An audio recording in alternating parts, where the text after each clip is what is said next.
Assalamualaikum warahmatullahi wabarakatuh. Bismillahirrahmanirrahim. Alhamdulillahi rabbil alamin. Nahmaduhu wa nasta'inuhu wa nastaghfiruh. Wa na'udzu billahi min shururi anfusina wa min sayyiati a'malina. May yahdihillahu fala mudilla lahu wa man yudlil fala hadiyalah. Asyhadu an la ilaha illallah wahdahu la syarika lah wa asyhadu anna Muhammadan 'abduhu wa rasuluh. Allahumma salli wa sallim wa barik ala Muhammadin wa ala alihi wa ashabihi ajma'in amma ba'd.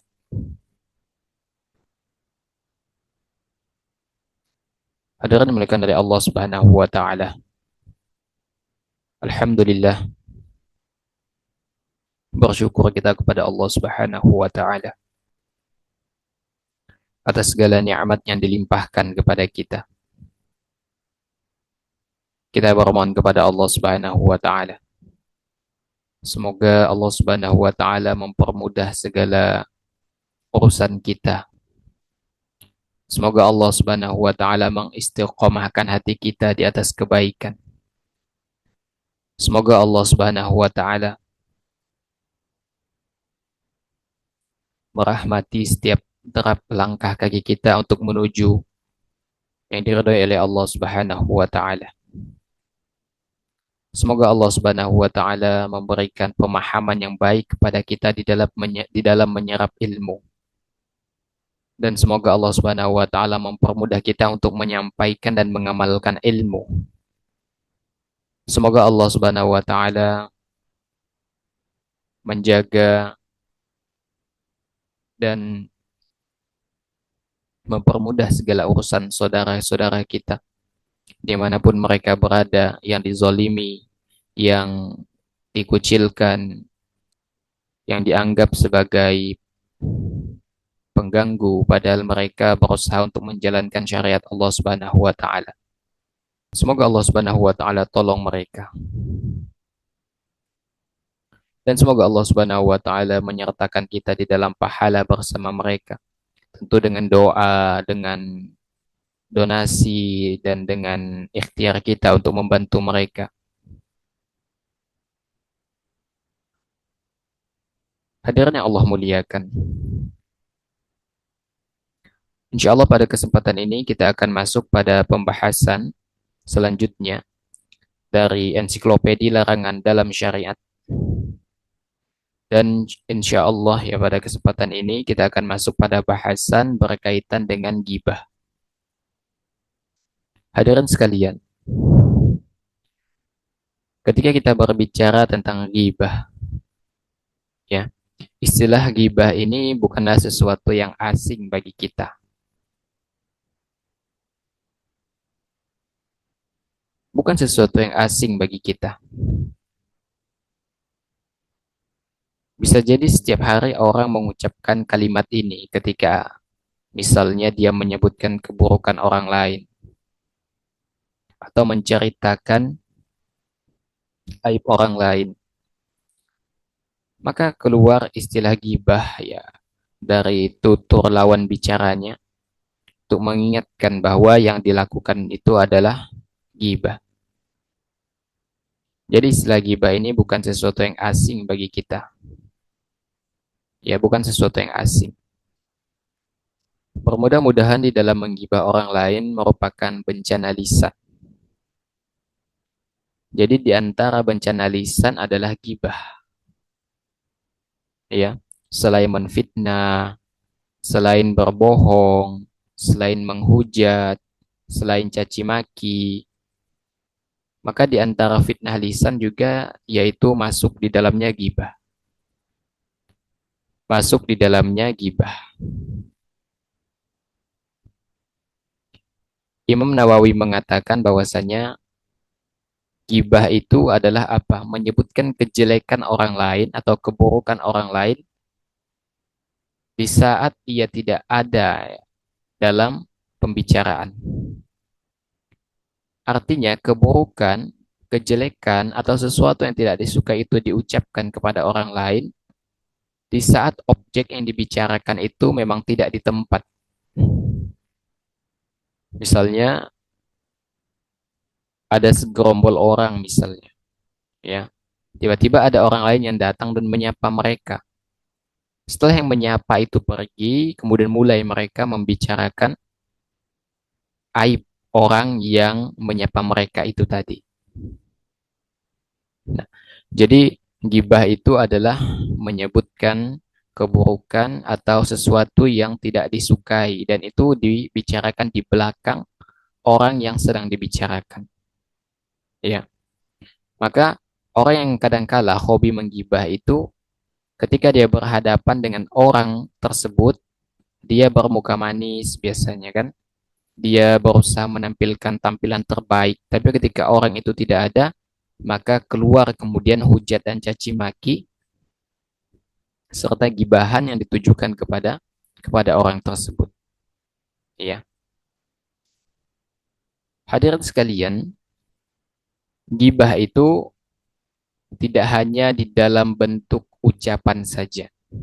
Ya, gibah itu tidak hanya di dalam bentuk ucapan saja. Gibah itu bisa dilakukan dengan isyarat, ya, dengan isyarat tangan, dengan isyarat kedipan mata, dan itu disinyalir gibah.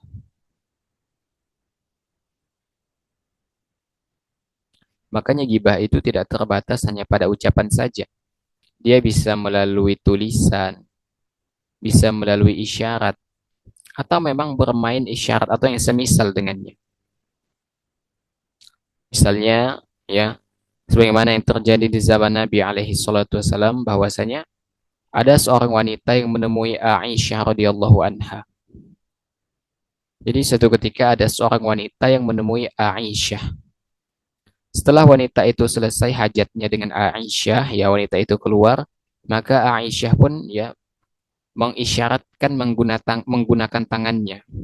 Ya, setelah wanita itu keluar, maka Aisyah pun berisyarat bahwasanya ya Aisyah berisyarat dengan tangannya menyatakan bahwasanya wanita itu pendek.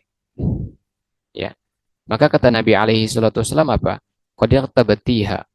Engkau telah menggibahnya kata Nabi alaihi salatu wasallam. Jadi yang namanya gibah itu tidak hanya di dalam bentuk lisan, di dalam bentuk isyarat pun dia masuk gibah. Kalau memang tujuannya memang untuk menggibah begitu, atau membicarakan sesuatu yang memang tidak disukai dari orang yang tengah dibicarakan. Jadi kalau misalnya ada orang yang menghina, baik itu dengan isyarat atau dengan kedipan mata misalnya, ya, maka itu termasuk gibah. Dan gibah itu tidak terbatas hanya pada ucapan, bisa melalui isyarat, bisa melalui tulisan, begitu. Ya, oleh karena itu, segala sesuatu yang dilakukan dengan maksud tujuannya untuk menggibah, maka itu dihukumi haram. Apapun bentuknya, bagaimanapun caranya, siapapun yang melakukannya, jika memang disinyalir mengandung gibah, maka itu adalah perbuatan yang dilarang, perbuatan yang diharamkan. Dan gibah ini hadirin sekalian, ya ijma, sepakat para ulama bahwasanya yang namanya gibah ini diharamkan di dalam syariat kita dan termasuk dosa besar. Dia masuk dalam dosa besar. Ya, meskipun demikian memang ada sebagian ulama ya yang membolehkan untuk menggibah non muslim misalnya. Ada sebagian yang membolehkan. Namun ada sebagian yang tetap melarang. Kenapa demikian? Karena kita tidak tahu akhir dari hidup orang yang digibahi itu kita tidak tahu. Siapa tahu nanti dia dapat hidayah Allah Subhanahu wa taala. Ya. Hadirin dimuliakan oleh Allah Subhanahu wa taala, ya. Di sini Syaltalawi menukil beberapa dalil dengan sejumlah penjelasan juga. Kita akan nukilkan beberapa dalil yang beliau tuliskan di dalam tulisan beliau. Allah Subhanahu wa taala berfirman, "A'udzu billahi minasyaitonir rajim. Wala yaghtab ba'dukum ba'dha. Ayuhibbu ahadukum ayyakula lahma akhihi maitan fakarihtumuh." Kata Allah Subhanahu wa taala, dan janganlah sebagian kamu itu kata Allah menggunjing sebagian yang lain. Sukakah salah seorang di antara kamu memakan daging saudaranya yang sudah mati? Ya. Jadi di sini Allah Subhanahu wa taala memberikan gambaran kepada kita, ya. Mestinya kalau kita jijik untuk memakan daging saudara kita, daging manusia yang lain, maka mestinya kita menahan diri juga untuk tidak menggunjing saudara kita begitu. Ya, hendaknya menahan diri. Berkata Al-Imam Asy-Syaukani rahimahullahu taala di dalam tafsirnya, ya. Beliau mengatakan bahwasanya Allah Subhanahu wa taala memisalkan ghibah dengan memakan bangkai seseorang. Karena bangkai sama sekali tidak mengetahui siapa yang memakan dagingnya. Itu sama halnya dengan orang yang hidup juga tidak mengetahui siapa yang menggunjing dirinya. Demikianlah keterangan dari Az-Zujjaj kata beliau. Ya. Jadi Allah Subhanahu wa taala memisalkan gibah itu seperti memakan bangkai seseorang. Karena memang orang yang digibah itu dia tidak tahu siapa yang menggibahnya. Dia tidak tahu, ya. Sehingga ketika seseorang itu menggibah dan yang digibah itu tidak tahu siapa yang menggibah dirinya karena memang dia tidak sampai informasinya kepada korban. Akan tetapi pelaku ini menggibah di belakang gitu kan, di belakang korban. Ya, dia tidak tahu juga siapa yang menggibahnya, siapa yang menyampaikan gibah itu kepada orang lain, dia tidak tahu. Kemudian beliau melanjutkan, dalam ayat ini terkandung isyarat bahwa kehormatan manusia itu sebagaimana dagingnya. Jika daging manusia saja diharamkan untuk dimakan, begitu pula dengan kehormatan yang dilarang untuk dilanggar. Ayat ini menjelaskan agar setiap muslim menjauhi perbuatan gibah. Ya. Ayat ini juga menjelaskan bahwa gibah adalah perbuatan yang teramat jelek.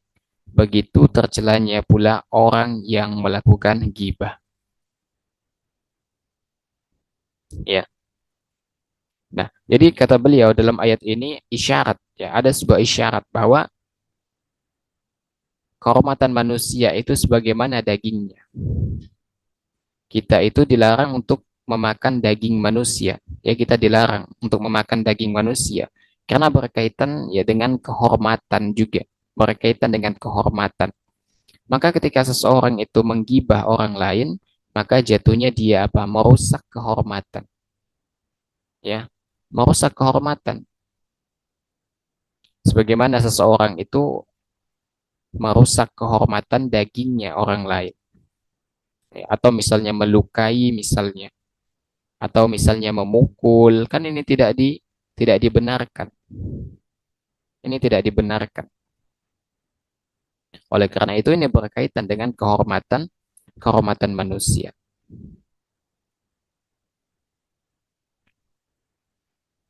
Nabi alaihi salatu wasallam ya di dalam Sahih Imam Muslim, dan ini bisa dikatakan sebagai definisi dari ghibah. Ini bisa dikatakan sebagai definisi dari ghibah.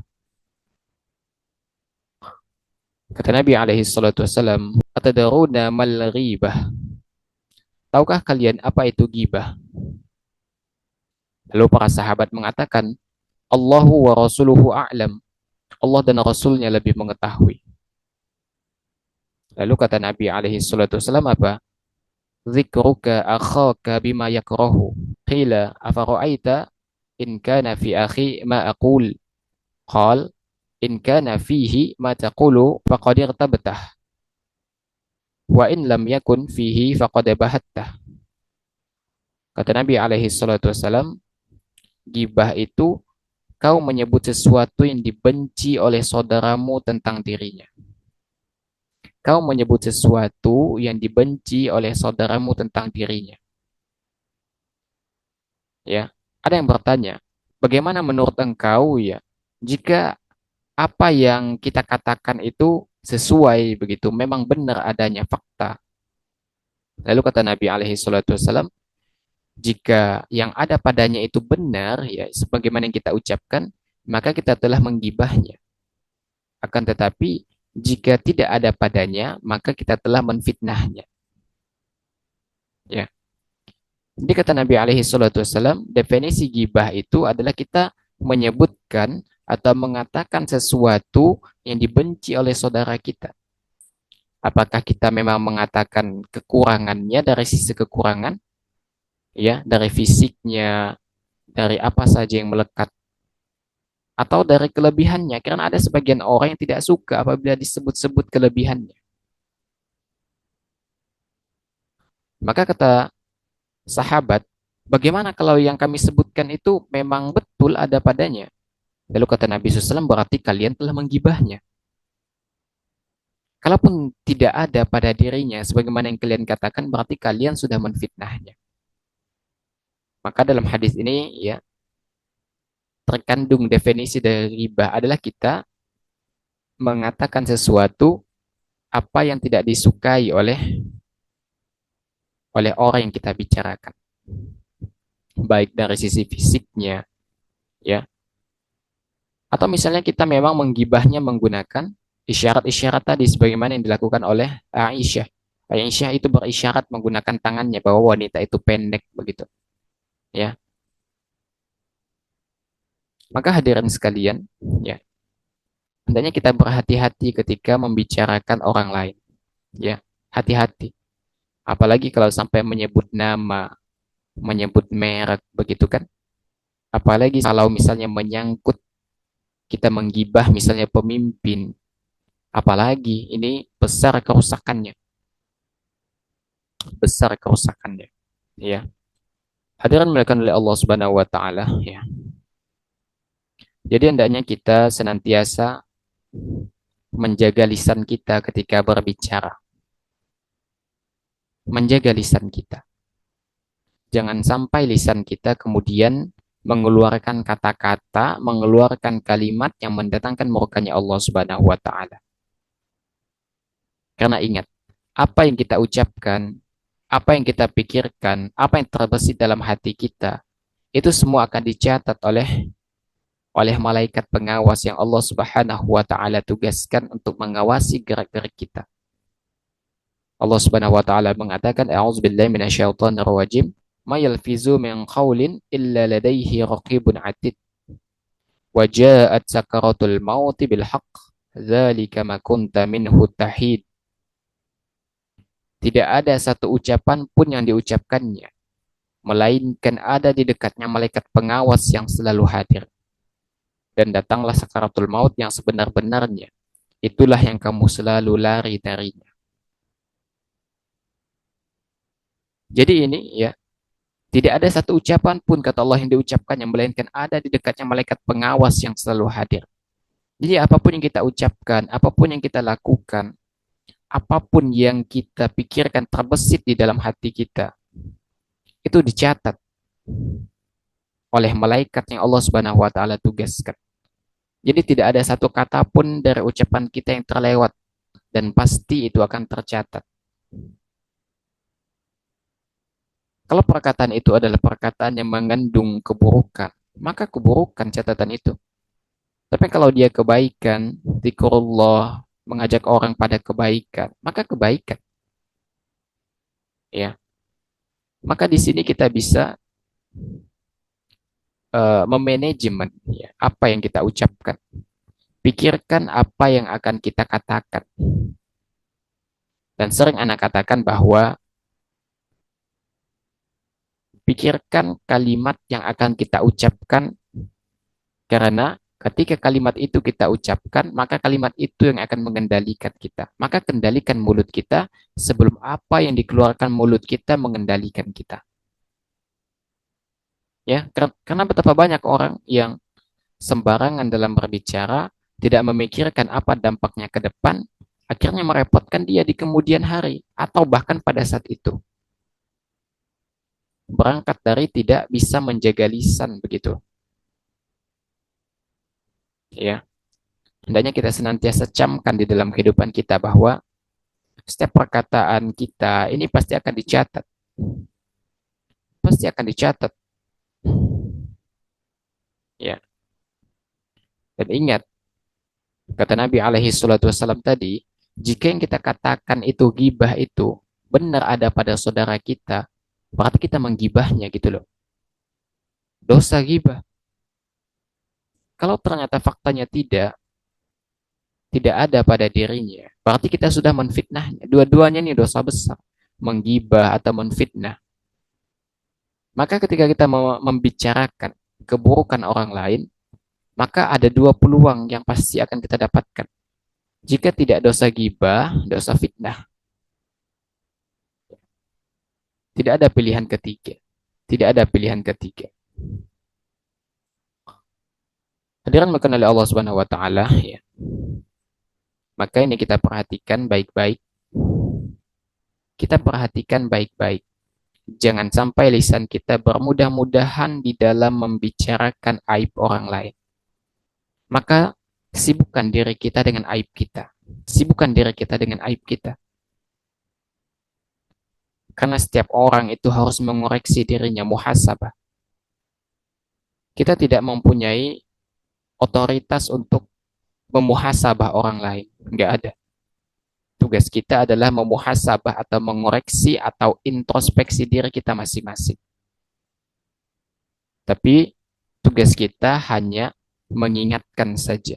Mengingatkan, bukan mengoreksi, bukan menghakimi. Ya. Oleh karena itu, ya, di dalam kehidupan ini ya mesti kita jaga betul lah kalimat yang keluar dari lisan kita. Jangan sampai jatuhnya kita menggibah. Karena kalau tidak jatuh menggibah, ya jatuhnya di fitnah. Maka tahan lisan kita dari mengucapkan sesuatu yang buruk tentang saudara kita.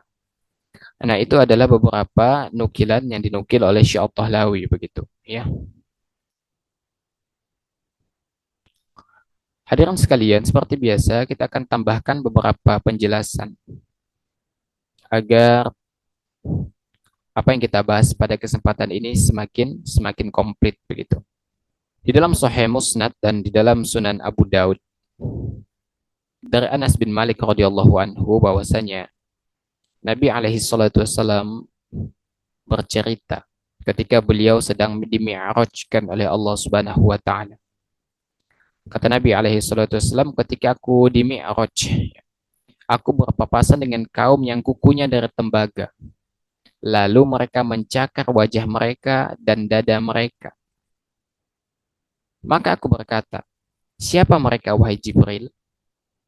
Lalu Jibril mengatakan, mereka adalah orang yang memakan daging manusia karena mereka menjatuhkan harga diri manusia. Ya, jadi di antara siksaan yang akan diberikan oleh orang yang hobi menggibah.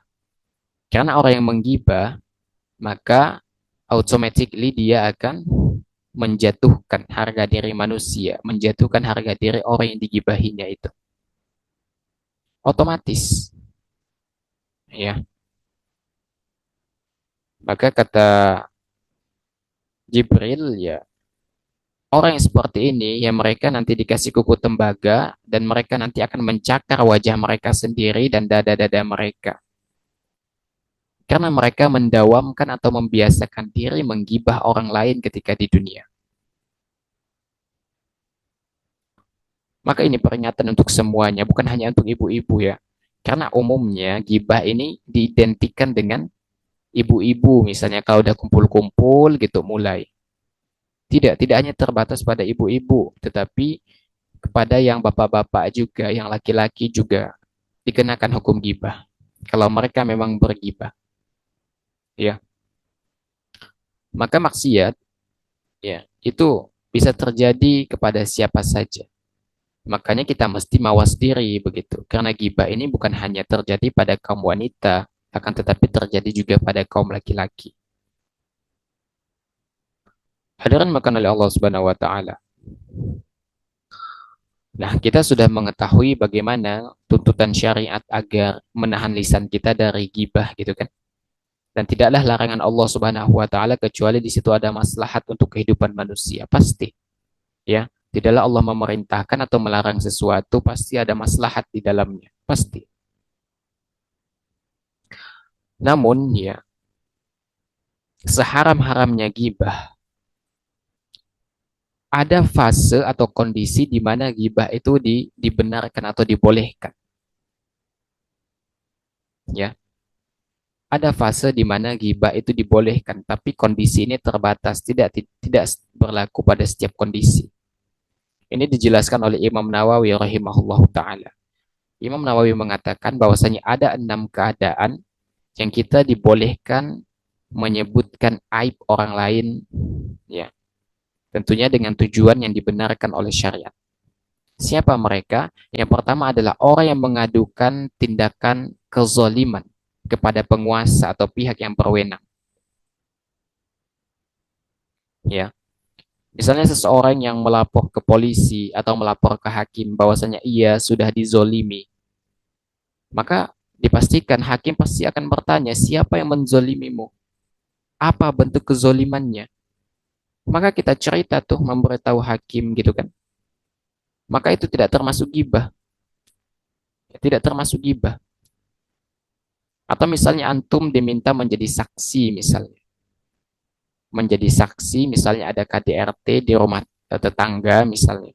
Antum dimintai saksi oleh polisi bahwasanya antum memang benar tuh menyaksikan bahwasanya sudah terjadi KDRT. Maka itu jatuhnya tidak gibah ketika antum mengatakan bahwasanya suaminya memukulnya, suaminya menyiramnya menggunakan air panas, suaminya menyiksanya gitu. Maka itu tidak terjatuh gibah. Karena memang di situ ada keperluan yang mendesak. Ada keperluan yang mendesak. Karena kalau tidak dikasih tahu, tidak disebutkan aib-aibnya, maka bagaimana untuk melakukan tindakan hukum selanjutnya, begitu kan? Iya, itu yang pertama. Bahwasanya boleh kita menyebutkan aib orang lain dengan tujuan untuk mengadukan kezoliman yang ia lakukan kepada kita dan kita minta keadilan kepada pihak yang berwenang. Maka boleh kita menyebutkan aib-aib atau kesalahannya di depan pihak-pihak berwajib. Kemudian yang kedua adalah kita meminta tolong ya. Kita meminta tolong agar dihilangkan dari suatu perbuatan mungkar dan untuk membuat orang yang berbuat kemungkaran itu kembali kepada jalan yang benar. Misalnya kita mengadu kepada orang yang memang memiliki wewenang untuk mencegah terjadinya kemungkaran. Ya, misalnya seperti apa? Misalnya ada orang yang suka malak, ya, atau melakukan pemalakan di mana di jalan kah, di pasar. Maka otomatis ketika kita meminta bantuan pihak yang berwenang itu yang bisa menghilangkan kemungkaran itu, otomatis kan kita harus menyebutkan daripada aib-aibnya bahwasanya si fulan ini pernah begini, si fulan ini pernah begitu.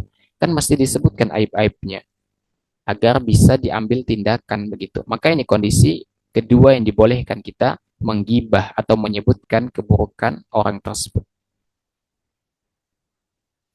Yang ketiga, kita boleh menggibah atau menyebutkan aib orang lain itu ketika kita meminta fatwa. Ya, meminta fatwa misalnya kepada seorang mufti. Ya, meminta fatwa. Kan mesti disebutkan bagaimana sebenarnya realitanya yang sebenarnya itu bagaimana. Ya, atau misalnya seorang istri ya yang mengadu kepada penguasa bahwasanya suaminya itu sudah menzoliminya, menyiksanya. Kan mesti istrinya itu menyebutkan bagaimana perilaku suaminya ketika di rumah, begitu kan? Ini bukan gibah. Ya. Ini gibah, tapi gibah yang dibolehkan, begitu. Ya, sehingga mesti istri itu misalnya harus menyebutkan keburukan suaminya di depan mufti. Karena jika tidak, ya nggak bisa diambil tindakan. Apakah boleh dimintai cerai? Ya, apakah bagaimana tindakan preventifnya? Seperti itu. Yang keempat adalah boleh kita menggibah dengan tujuan untuk mengingatkan kejelekan seseorang, ya, untuk mengingatkan kejelekan seseorang, misalnya seperti mengungkap jeleknya hafalan perawi hadis.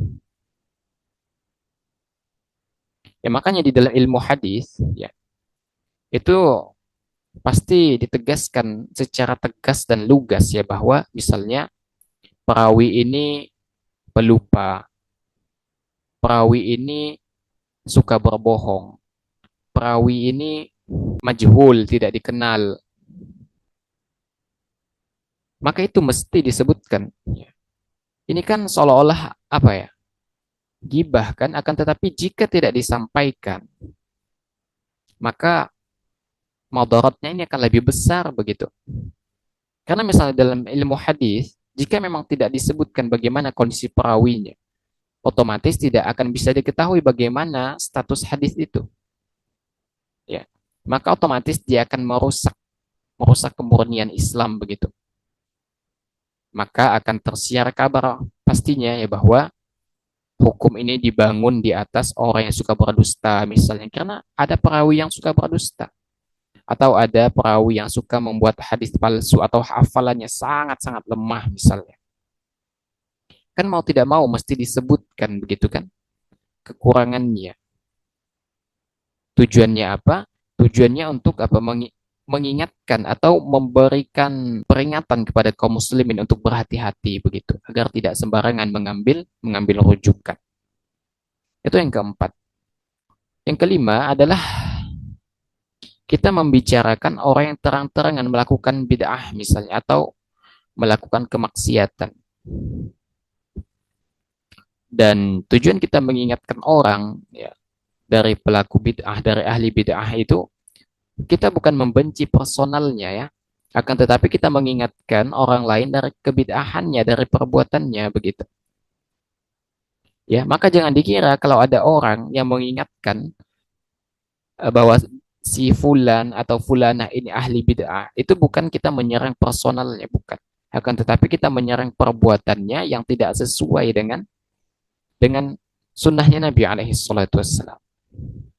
Ya, jadi itu kalimat. Kemudian yang keenam adalah menyebut orang lain dengan sebutan yang memang sudah ma'ruf, yang memang benar adanya. Tapi jika memang ada ucapan yang lebih baik, maka itu lebih lebih utama. Misalnya apa? Misalnya kita menyebutkan orang dengan ciri-cirinya si kulit hitam misalnya. Tujuannya kan memang tidak menggibah, akan tetapi untuk menyebutkan identitasnya. Misalnya sebagian sahabat Nabi, misalnya Bilal, ya dikenal dengan ya, punya kulit hitam. Itu tidak kita tidak menggibahnya begitu kan, akan tetapi itu fakta yang sebenarnya ada dan tujuan kita memang bukan menggibahnya. Ya, atau misalnya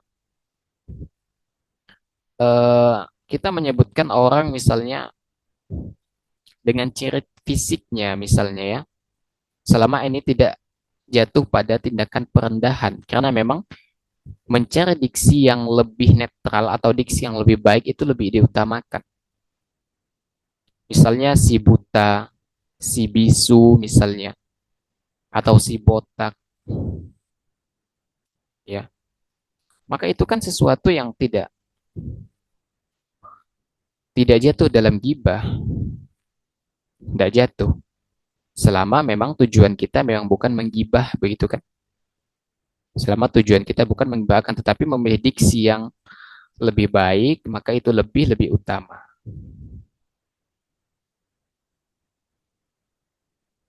Ya, maka itu adalah 6 orang ya atau 6 kondisi lah. Maka itu adalah 6 kondisi di mana seseorang itu dibolehkan untuk menggibah atau menyebutkan aib atau kesalahan orang lain di depan orang lain. Karena memang di sana ada keperluan. Di sana ada keperluan. Ya. Yang pertama tadi siapa? Orang yang mengadukan ya tindakan atau tindak kezaliman kepada penguasa atau pihak berwenang. Misalnya kita dizolimi, ya kita adukan kepada pihak berwajib.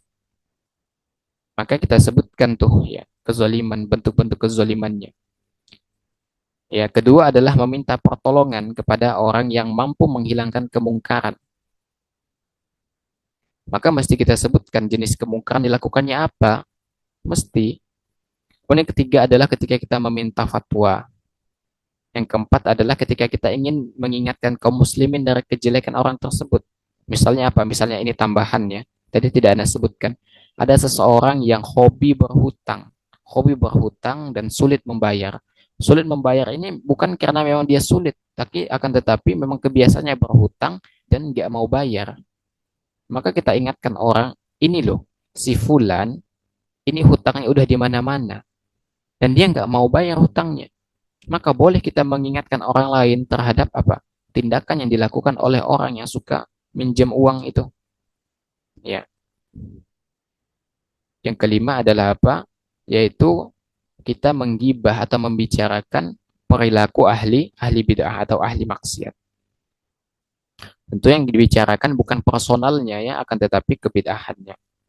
Yang keenam adalah ketika kita menyebut orang dengan ciri fisiknya, ya, menyebut orang dengan ciri fisiknya. Dan ingat, tujuannya bukan merendahkan dan lebih utama menggunakan diksi yang lebih baik begitu ya. Menggunakan diksi yang lebih bagus itu lebih utama. Hadirin melakukan oleh Allah Subhanahu wa taala.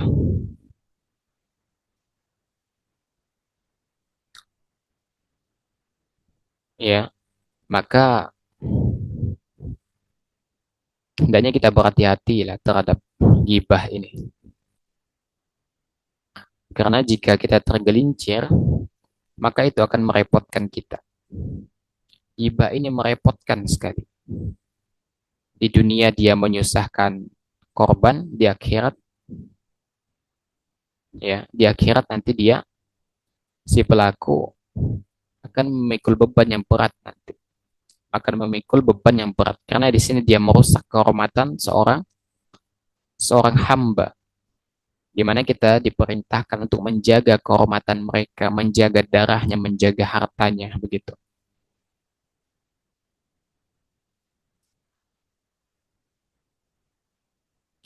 Nah, bagaimana misalnya kalau kita sudah terjatuh menggibahi orang lain misalnya? Bagaimana tobatnya? Misalnya kita sudah terlanjur menggibah gitu kan. Lalu bagaimana tobatnya? Dan maka dalam hal ini para ulama ya, terbagi menjadi dua pandangan, dua pendapat. Yang pertama adalah apa?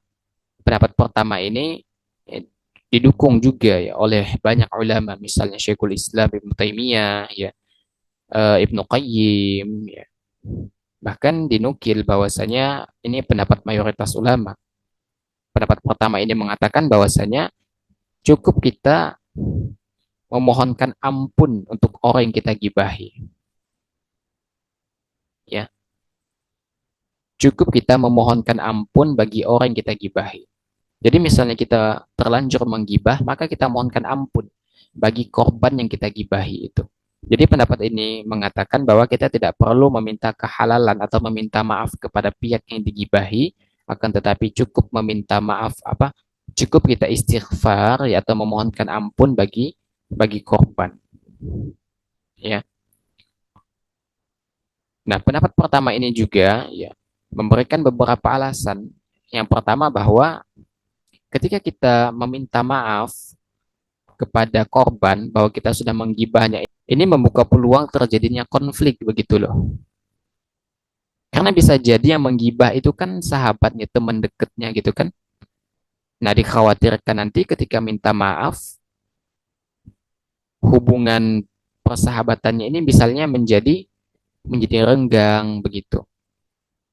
Akan timbul yang namanya keburukan. Oh, ternyata kamu gini ya di belakangku misalnya. Kan begitu kan? Ini pendapat yang pertama. Ya. Kemudian selain itu ya mengabarkan gibah kepada orang digibahi itu kan bisa menimbulkan permusuhan sebagai dampak berkelanjutan itu tadi. Ya. Dan justru ini akan memupuskan rasa kasih sayang di antara mereka. Maka pendapat pertama ini mengatakan bahwasanya daripada timbul kerusakan, ya, maka lebih baik cukup dengan apa? Dengan memohonkan ampun bagi korban yang digibahi. Ya. Adapun pendapat kedua, ini pendapat yang didukung oleh Imam Abu Hanifah, Imam Syafi'i, Imam Malik, ya, dan didukung oleh pendapat Imam Nawawi juga dan ulama lainnya. Mereka mengatakan bahwasanya memohonkan ampun bagi orang yang digibahi itu nggak cukup. Mesti harus minta kehalalan, mesti minta maaf. Ya, jika tidak minta maaf maka tidak akan diampuni oleh Allah Subhanahu wa taala. Ya, maka pendapat kedua ini mengatakan selain kita ya memohonkan ampun bagi pihak yang digibahi, maka kita mesti menemui dia dan memohon maaf kepada korban yang kita gibahi. Ya, karena mereka menganggap bahwasanya kalau gibah ini berkaitan dengan hak manusia. Maka untuk menghalalkannya ya mesti minta kehalalan kepada pihak yang bersangkutan. Hadirin yang dimakan oleh Allah Subhanahu wa taala, maka mana pendapat yang rojih? Ya. Mana pendapat yang rojih? Apakah cukup kita memohonkan ampun dari orang yang kita gibahi itu atau kita mesti minta juga kehalalannya? Otomatis dengan mengorbankan persahabatan. Karena ada peluang di situ terjadi yang namanya konflik ya. Mungkin awalnya dia temenan, tapi karena terjadi gibah ya akhirnya terjadi gesekan akhirnya. Ya. Wallahu a'lam bishawab ya. Maka jika kita perhatikan dari kedua pendapat itu maka yang lebih rojih itu adalah pendapat yang mengatakan bahwasanya selain kita meminta ampunkan orang yang kita gibahi maka kita mesti apa? Kita mesti meminta maaf kepada pihak yang digibahi. Meminta maaf. Ya. Maka kita selain mendoakan atau selain memintakan maaf, istighfar untuk yang kita gibahi, maka kita mesti meminta kehalalannya, meminta ridhonya. Ya, tolong ya dimaafin. Ya. Adapun jika memang orang kita gibahi itu ya dikenal orangnya itu sulit memaafkan, apalagi gibah yang kita ucapkan itu gibah yang sangat menyakitkan begitu, maka cukup kita meminta maaf secara global, minta maaf secara global dan kita doakan orang yang kita gibahi itu dengan kebaikan. Ya, maka setelah itu kemudian kita sebut kebaikan-kebaikannya di hadapan orang lain setelah kita menyebutkan keburukan-keburukan sebelumnya begitu. Maka dari kita beristighfar kepada Allah Subhanahu wa taala atas dosa ghibah yang sudah kita lakukan. Hadirin yang dimuliakan oleh Allah Subhanahu wa taala ya. Jadi yang namanya ghibah ini adalah sesuatu ya fitnah lisan ya. Di mana lisan kita itu kalau memang sudah kumpul-kumpul biasanya mudah tuh terjadi ghibah. Meskipun orang itu sudah tahu hukumnya karena lisan kita itu biasanya mudah tergelincir gitu kan. Tiba-tiba jatuhnya gibah. Kan kadang udah asik ngobrol, kadang lupa. Ternyata jatuhnya gibah gitu kan. Maka adanya kita segera ya apabila tersadar ternyata kita gibah, maka segera kita istighfar kepada Allah Subhanahu wa taala dan minta maaf ya. Dan minta maaf kepada orang yang kita gibahi ya. Selain itu kita sudah bahas juga ada 6 kondisi ya sebagaimana yang dikatakan oleh Imam Nawawi kita boleh menggibah atau menyebut aib orang lain ya. Semoga Allah berikan kefahaman dan bagaimana cara taubat dari gibah. Semoga Allah Subhanahu wa taala juga memberikan pemahaman kepada kita untuk memahami dan mengamalkannya. Wallahu a'lam bishawab. Semoga Allah Subhanahu wa taala memberikan taufik kepada kita semuanya.